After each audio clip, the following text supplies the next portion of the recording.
Welcome to Penrose Learning, where we make understanding easy. You begin by writing the essentials so your record is usable later. Put date, experiment title, and a clear objective. This anchors every later note. Next, list materials with exact quantities and any safety warnings so you won't forget during work. Then write a concise hypothesis and record initial calibration or blank readings. This first data point lets you compare subsequent changes. Once done, assign columns for time, reading, and units so you can log measurements without stopping the experiment flow. Now focus on capturing the procedural heart. Record each step and every raw reading as it happens so you preserve context. Use a table for time, reading, units, and who took it.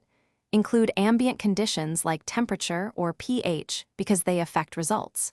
When you perform a calculation, write one clear sample calculation showing units and method so graders reproduce it. Also note deviations from the written procedure immediately. This explains anomalies.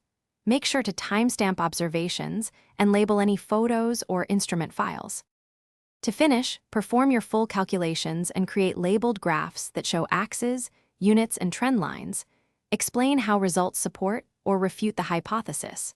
Write a concise conclusion plus possible sources of error and recommendations for repeat trials. Then sign date and get any required supervisor initials before storing the log and raw data files.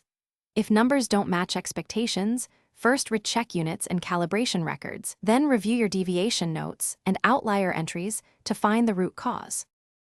Thanks for watching. If this was helpful, leave a like and consider subscribing. See you next time.